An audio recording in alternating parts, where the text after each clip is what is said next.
Washington Wiz Kids podcast. We are back. Actually, I'm back. I had a little hiatus for about a week, man. I was missing in action for a week. Whatever little cold or bug or flu they got going on out there, it caught up with your boy. It took me out for a week, man. But I'm back. A lot of y'all thought I stopped podcasting. No, I will never do that. You know I love my Wizards, and I'm back. But actually, I'm back, and I got some help with me. You know, I wanted to start bringing on more super fans, more super Wizards fans out there. They got to come on. They got to come on and talk. They got to have a voice. I want to hear other people talk about the Wizards, and I want to just have a good conversation. So got my boy Charles with me. Charles, I'm excited you're here, man. This is a Wizards super fan right here, right? Wait till y'all hear this man talk. He know what he talking about. So go ahead, take the floor, let the people know who you are, and then we're going to get right into it, brother. Let's get it. Man, what's up, man? I'm Charles here. I'm a diehard Wizards fan. I've been a Wizards fan since I was like 6 years old. Saying back when the John Wall days, Kyshawn George, Otto Porter, and Nene, all them people. You know what I'm saying? When Bradley Beal was a rookie coming up, I've been a Wizards fan for a long time, man. I'm just like, I'm a diehard Wizards fan. I love talking about the Wizards. I can't, you know what I'm saying? Can't wait to get into it. Yes, sir. Hey, thank you for coming on, man. This is going to be a good one. We're going to talk about where we at. We 22 games into the season, all right? That's about a quarter way in of the season, the first quarter. So we're going to recap the first quarter of the season. We're going to talk about the Wizards, what's the state of the Wizards future. We're going to talk about the possibilities of the Wizards, what they have, some flexibility, maybe in the trade market, we'll see. We're going to talk about a little bit of drama, too. It looks like we got a little drama surrounding the team right now with one player. We're going to address that, but let's get straight into it. Let's talk about, because this is the topic everybody wants to talk about, because right now the Wizards are 3-19. They won 3 games on the year. They are probably not going to make the playoffs, no play-in. We shooting for the lottery, but the topic that everybody likes to talk about is the Wizards' future. What does the Wizards' future look like? I will say, and this is my opinion, and I'll pass it to you, Charles, the Wizards' future looks brighter. Even though we're 3-19, it looks brighter than it was last year at this time of the year last year is what I'm trying to say. So this time last year, our potential was just I don't know. I didn't really see the direction, but I do see the direction now. We have better players. Our players have improved. Young guys, what are your thoughts on the Wizards right now, the state of the Wizards? And we'll get more into the future. We'll talk about the Wizards' young core, who's untouchable, who can kind of, we're okay with them going, and who could be the number one option. So let me hear what you're thinking, Charles. What's up? You know what I'm thinking? I'm really thinking, I like my guy Tre Johnson as the number one option. I like him. But in order for him to really unlock that superpower, we got to start running more plays through him. You know, I've been looking at a lot of Wizards games when he was healthy, getting some playing time. He's not really like, we're not really setting any plays for him. Like he's running through our offense, but we don't have any exact plays through him. Like, as you see guys like Con Kneppel, I think I said his name right, on the Charlotte Hornets, he averages damn near 20 points per game because he has plays set for him. I feel as though we don't have any plays set for our rookie. Like, for example, Bub Currency, the reason why he's having my thought for that, the reason why he's really having a bad sophomore year is because we're not running any plays towards him. We don't really have any plays towards our guys that could get, you know what I'm saying, to get it to a bucket. You know what I'm saying? We're just running like freelance ball. Like, you know what I'm saying? I feel as though it all starts with the coaching. Like, you know what I'm saying? We got to have some type of coach that wants to see our players succeed. I'm not saying Brian Keefe doesn't want to see our players succeed, but like, you got to start running plays towards our players, if that makes sense. Like Corey Kispert, he has the potential to be a great shooter, great, you know what I'm saying? A great everything, but like, we're not running plays towards these guys, you know what I'm saying? And there's a reason why, like, when Corey Kispert dropped, like, it was a couple games ago, he had a crazy game. He had like 6 threes, 5. He had like 6 threes in the first half or something like that. Because he had the green light. We got to start running more plays towards these guys, man. You know what I'm saying? That's what we got to do. That's my thought process on that. You know that you said that we got to run more plays through these guys, because when the guy know the play is coming to them and they have the green light, it gives them more confidence. So I think it comes back to coaching. Our coaches are not running the right plays through the right guys, and they're not instilling confidence in these guys, because from what I saw with Tre Johnson, it seemed like at the beginning of the season, it was more catch and shoot. And then they started giving him more on-ball opportunities. It sucks that he got injured and he's out for a few weeks. I can't wait till he gets back to see what they do with him. But it just feel like they weren't doing enough to get him involved in the offense. Correct. And I think that's what you're pointing to. So that comes back to coaching, man. Do I think Brian Keefe is the coach of our future? We're talking about the Wizards' future right now. I don't think he's the guy. I think that he, I don't know. I just don't see it. I think usually what happens with these rebuilds is it's almost like a fall guy. You know, he's the guy that goes through the rebuild and then eventually they're let go and then they bring in the coach of their liking, right? So we'll see. We'll talk more about coaching, but as far as the players, so you thinking Tre Johnson, number one option? I'm thinking either Tre Johnson or really Mm-hmm. Kyshawn George. I would say Belial, but he just doesn't have that offensive mindset. Like he's more of not saying a defender first, but he can shoot the ball, but it's not really efficient. Kyshawn George, he can shoot the 3 ball. Not saying amazingly, great for his size. He's like 6'9". Yeah, I mean, he's like a 40%. He's a 40% 3-point shooter. Oh, So you said yeah, I was thinking Kyshawn George, man. I was thinking, I'm gonna be honest, he's had slowed down a little bit lately. He was on a pretty high trajectory to start the season. I was kind of blown away by his play. It's kind of leveled off a little bit.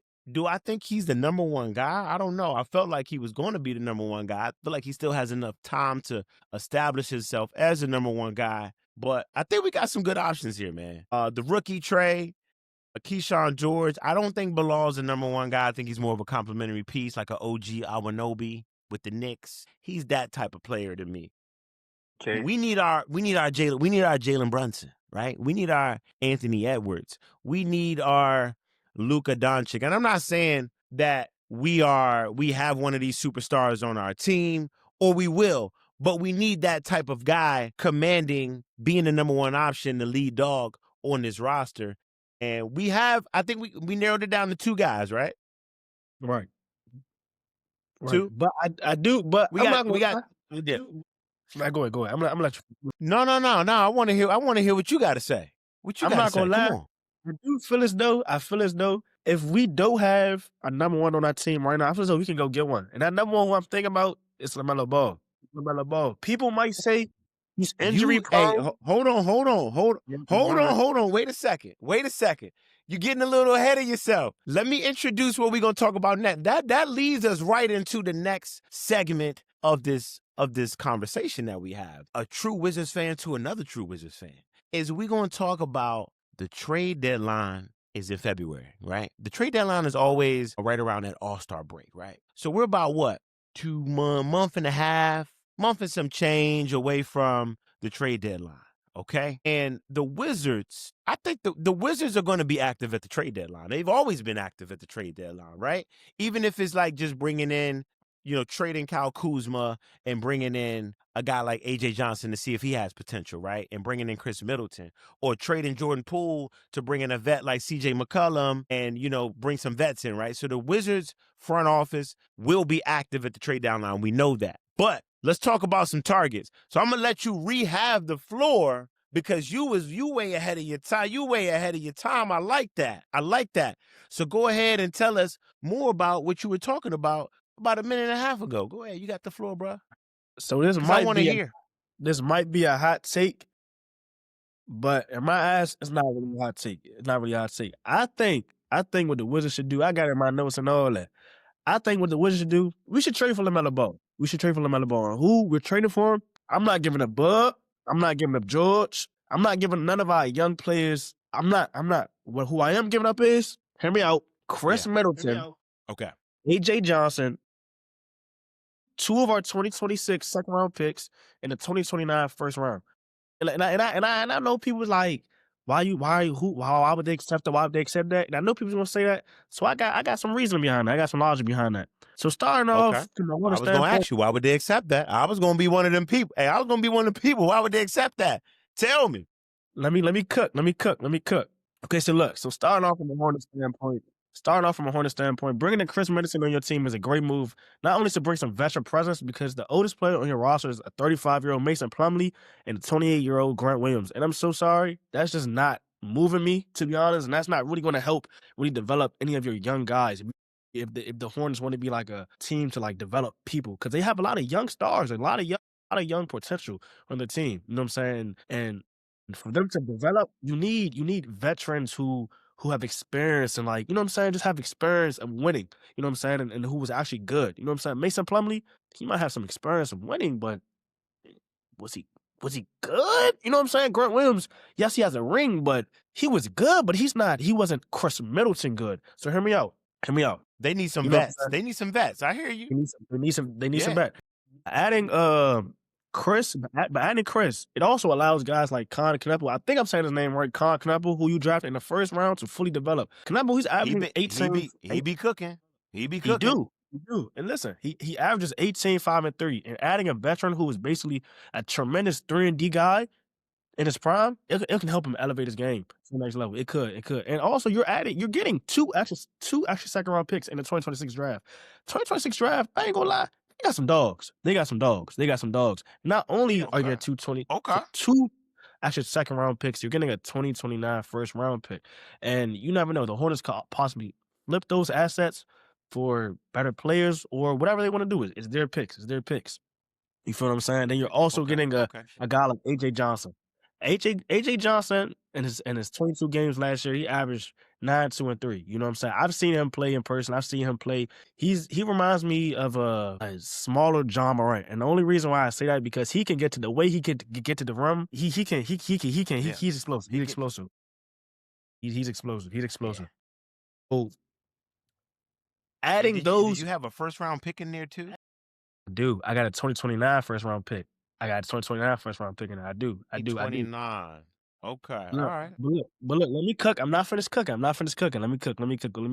But losing I do. But losing LaMelo Ball to the Hornets, it might be a hard pill to swallow for some fans. You know what I'm saying? It might be. You know what I'm saying? You losing LaMelo Ball, he averaged what? Like he averaged like 23, 20, 25, 4, and 7 last year. I think he averaged like 22, 8, and 8. You know what I mean? He putting up numbers. So losing him would be a big pivotal swing. You know what I'm saying? I think if I'm the Hornets, okay, you lose him, but in this year's draft, you got a guy who's just like him, but better. And his name is Darren Peterson. He's a 6'6" guard. You know what I'm saying? He can facilitate, plus he can defend. People on the Hornets, I got friends who's Hornets fans. They complain, LaMelo Ball, he's an average defender. He doesn't defend. He does all this other stuff. You got Darren Peterson right there. You go ahead, get Darren Peterson, Con Knuppel, Brandon Miller, and who else they got? I ain't gonna lie, I don't even know. I don't pay attention to the Hornets like that. But they got a lot of dogs. They do got Brandon Miller. They do, exactly. Okay. You see where I'm going. But look, all right, let me jump. Okay, go ahead. Oh, well, let me jump in real quick to talk, because I want to give you some feedback on your trade package. I like that, because I like how you said LaMelo Ball. Okay, LaMelo Ball has been injury prone throughout his career. I do believe any team that wants to trade for him can definitely get a deal, right? So you definitely put a deal, like a deal, like we got a steal. Mm-hmm. You put a steal trade. That is a good trade for the Wizards, right? If we can pull it off. I do think the Hornets will want another young guy. You said you wouldn't trade Bub, and you wouldn't. What other young guys? Because we're not trading Tre, we're not trading Sar, we're not trading Kyshawn. I do think the Hornets will. I think they're gonna want a guy like Bub, man. I hate to say it, but want to give him up. I don't know, man. You wouldn't do it for Melo? You got to understand. The reason why I'm not giving up on Bud, because it's only his second year. Last year, he played 82 games as a rookie. Okay. Find me one rookie who could play 82 games. What was he, a starting point? No, he wasn't starting point guard. But he did start, though. He did start. He did start, but I think he came off the bench. He came off the bench. But find me a rookie who could play all 82 games and make an impact on the floor like he did. Come on now. He just having a little sophomore slump. That's normal. Little sophomore slump. Let me ask you, if we had LaMelo Ball on our roster, right? Let's not worry about who else is here, there, Middleton. But let's worry about who would still be here, right? So let's just say, tell me what you think about LaMelo Ball paired with Alex Sar. What are your thoughts on that? I'm glad you said that. LaMelo Ball paired with Alex Sarr. Come on, talk Okay, to me. I got a question for you. When was the last time the Wizards had a guard like LaMelo Ball who can facilitate very well, move the ball at a fast pace, and shoot the ball? Well, Come on. I mean, I'm gonna say John Wall, right? Because now John Wall wasn't a shooter like Melo, but he had a respectable mid-range jumper. He could hit a little three, a little set jumper, set three every once in a while. But yes, pushing the ball, fast pace, facilitating John Wall, 100%. So keep that in mind. John Wall, what did he do to Marshawn Gortat and Nene? He made Marshawn Gortat and Nene look like, I want to say superstars, but very great centers. So you're adding a guy like LaMelo Ball who can do the same thing. I'm going off you. Who can do the same, who damn near can do the same thing as John Wall. What can do to Alex Sarr? Alex Sarr's already developing with CJ McCollum and Bub. So you pairing him up with LaMelo, who can, come on now. And a 2029 first? Okay. We're going to be good in 2029. I give that. Hey, I like it. I'm going to talk more about Sarr later at the end of the episode so at the end, we're going to recap. We're going to bring it all together. We're going to see if the Wizards are actually on the right track during the rebuild, or are we on the way back to like middle of the pack, being mediocre, right? We want to be in the NBA. When you get stuck being mediocre, you're done. In the NBA, you either some shit, you either stuck in being mediocre, or you're a contender, right? We want to be in that contender category. Top 6 teams in the league, top 8 teams in the league, a team that's competing, right? We're going to talk about that at the end, okay? But I would like the pairing of LaMelo and Sarr, and maybe Melo just needs a change of scenery, right? So he can come here, stay healthy with the Wizards. I like it. And we need I think when we were talking yesterday, you mentioned this to me, and you were saying, you were comparing us to how maybe the Detroit Pistons came up. Because remember, the Pistons was some shit, right? They were ass. The Pistons were ass. They were more ass than us. Right. So they got their Cade. LaMelo could be our Cade, right? They got their Jalen Duran. Alex Sarr can be our Jalen Duran, right? Yes. Look. And then you got Amon Thompson. Lau could be our Amon Thompson. Come on now. I'm saying it. And then you got to think about it from this standpoint. Oh, wait. Let me stop you there. Then you got to think about it from this standpoint. When Detroit Pistons, they drafted Cade, in 2020, 2021, whatever that year, they were still ass. They was the bottom of the division, and they still was ass, right? They built guys around them. He built guys around Cade to let him succeed. And look at them. They're at the top of the division now. Come on now.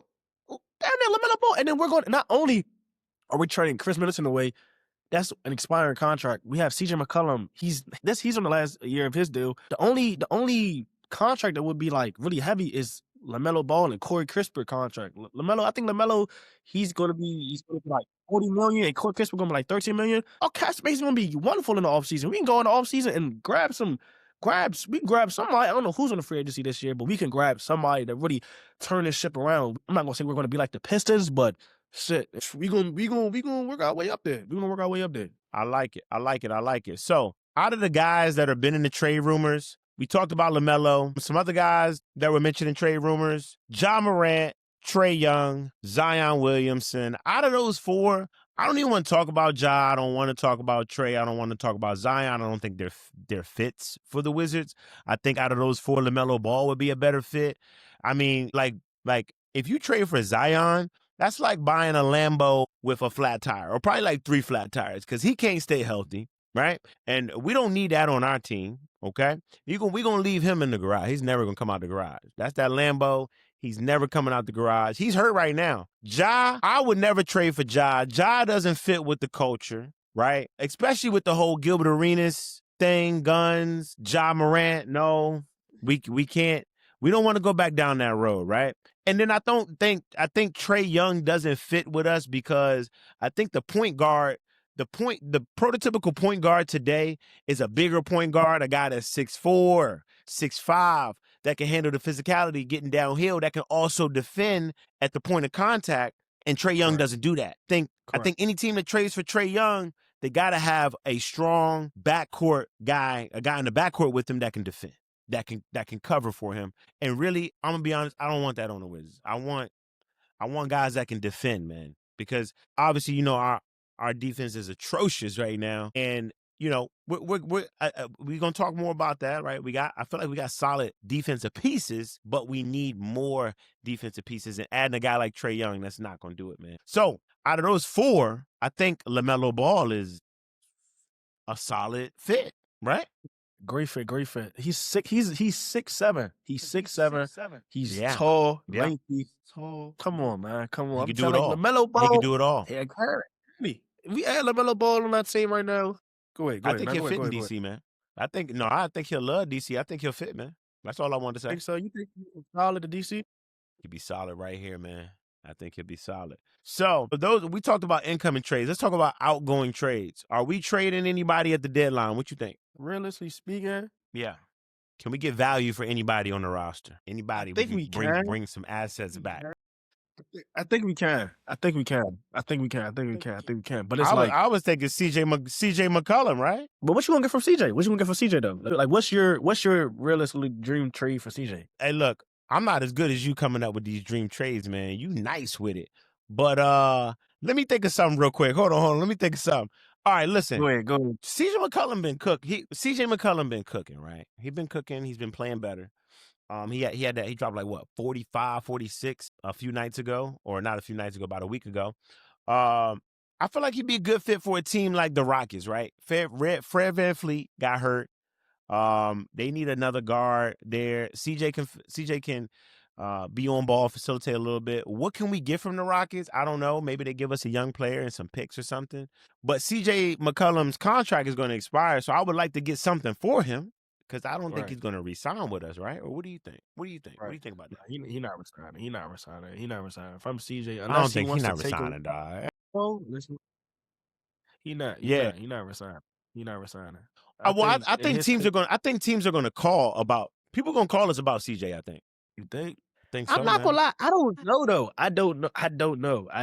Cause I don't know. The only reason why I'm saying I don't know is because he's making $34 million off an expiring contract. You know what I'm saying? He's expiring contract making $34 million. So it's like, it's like only team that would really like call and trade for him is a team that needs point guard play bad. That needs a point guard play bad and that's trying to contend.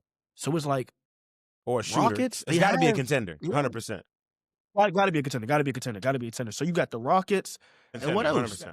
I don't really know no other teams that needs a point guard that's trying to contend. Yeah. You said Rockets. That's really all I can really think about. Yeah, and it might not be those contending teams might not even have the assets or the space to trade for CJ. But we'll see, man.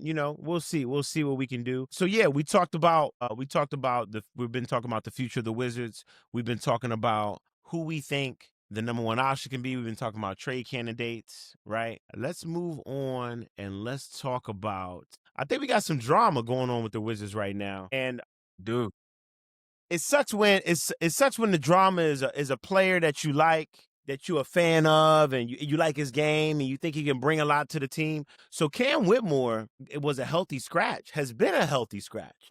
DNPs did not play. Coach's decision. What's going on behind the scenes? I mean, he was active, but he ain't play against the Hawks. He wasn't hurt.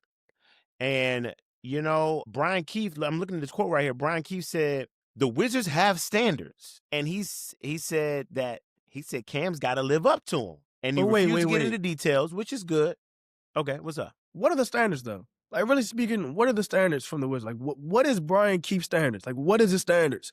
What are the standards? What is the standards? A rebuilding team, that's our standard. So any young player on the team needs to be playing, period, right? So thank you. I think it's unbelievable that Bilal Coulibaly is out hurt, Tre Johnson is out hurt, and you telling me Cam Whitmore is not playing? Like we competing for something. We're not competing for nothing. We're not competing for a damn thing. We need to play everybody we can get. We need to play everybody. Like Cam Whitmore, he has the potential to be. And Cam, he's 6'7", 230 pounds. Who can dribble the ball, shoot, create his own shot. He's something. That's potential. And he's like, what, 23, 24? Mm-hmm.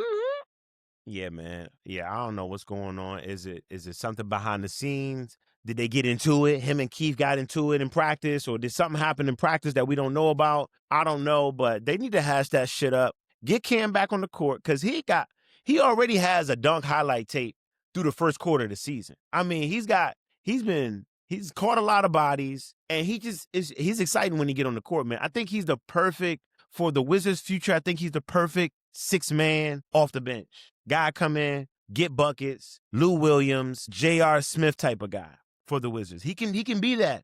He can be that. I think a lot of the Wizards' problem is coaching, man. What do you think?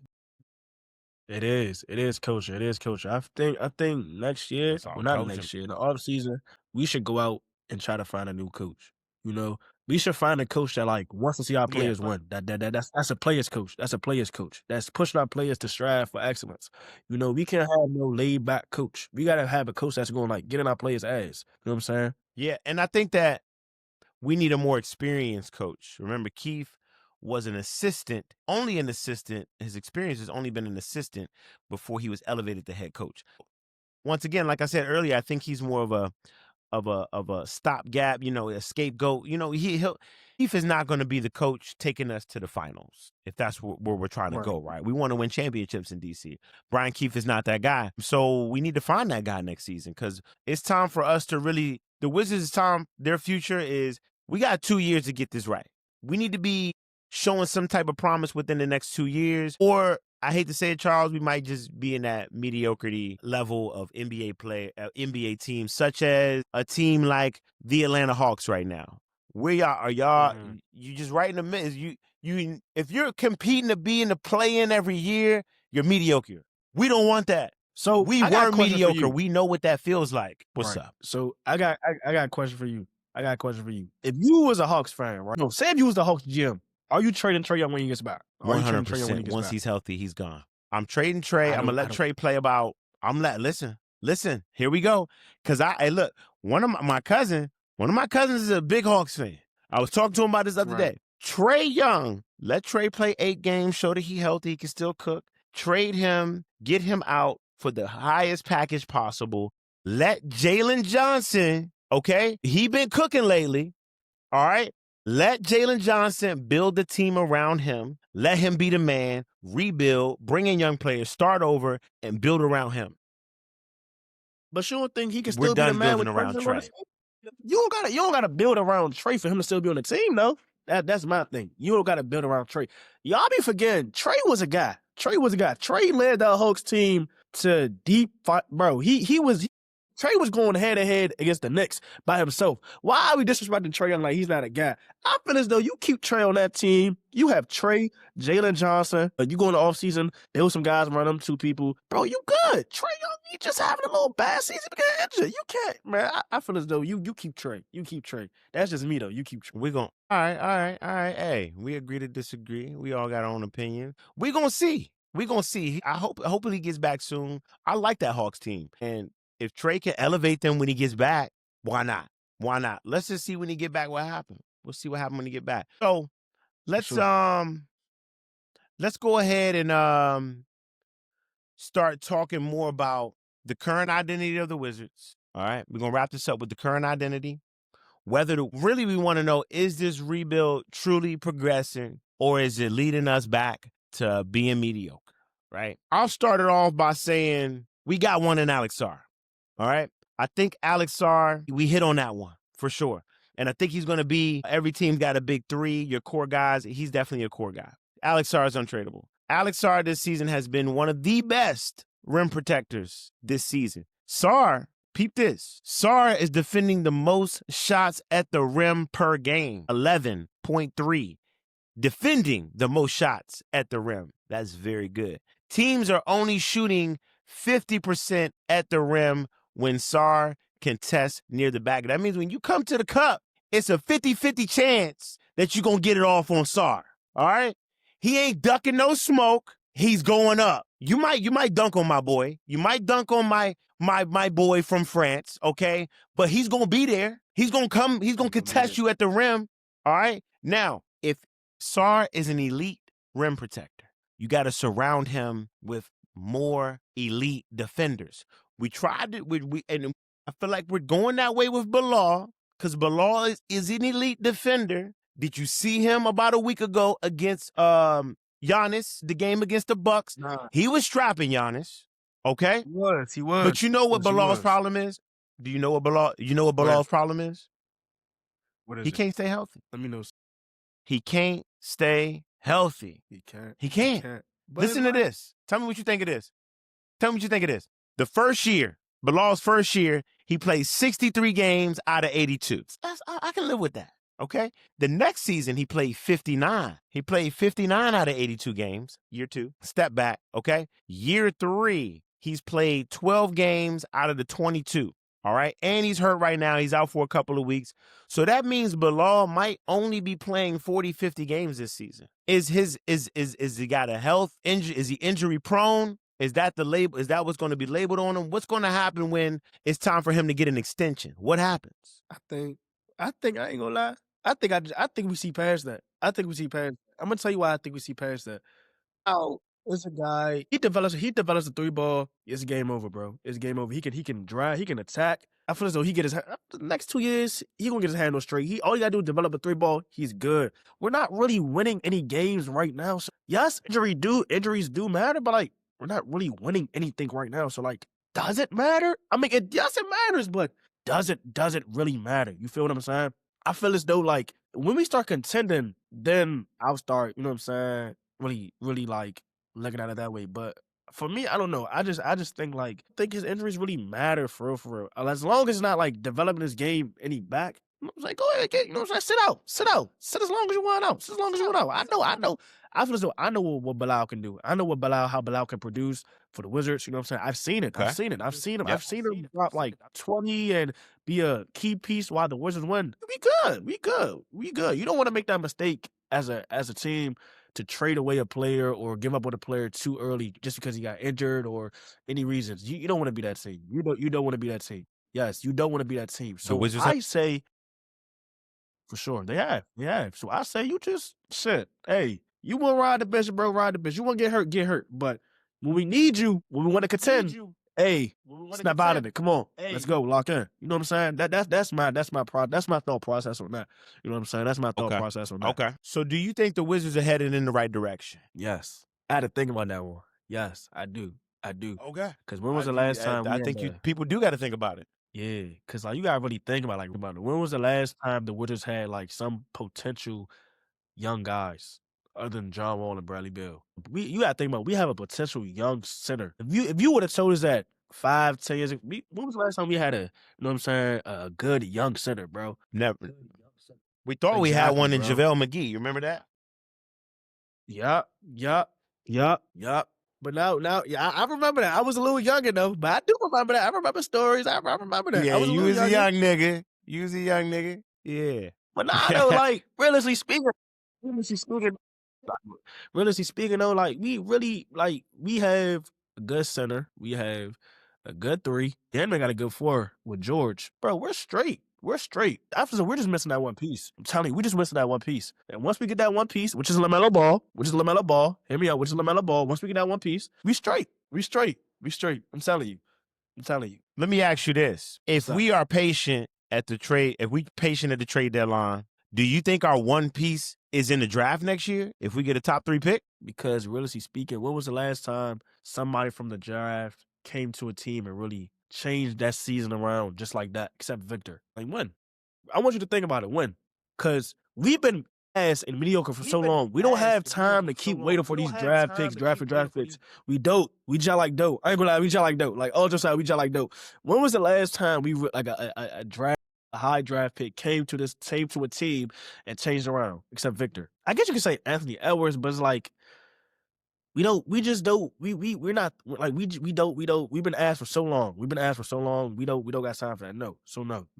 It would be nice to have like a Cameron Boozer or a Aaron Peterson or AJ. I forgot his name. Whatever his name is. AJ. It'd be nice to have him, the Banza. Yeah, that guy. It would be nice to have him, but it's like they're not going to really change our franchise around, and that's what I want. I want to change the franchise. I'm tired of being an ass, bro. I'm just like tired of being an ass, bro. I'm tired of like telling niggas I'm a Wizards fan and niggas laughing at me, bro. I'm tired of that. Bro. I'm tired of that, bro. Yeah. I've seen it. Like, I'm tired of that, bro. I'm tired of that. You know what I'm saying? So I feel as though I'm tired of that too. I don't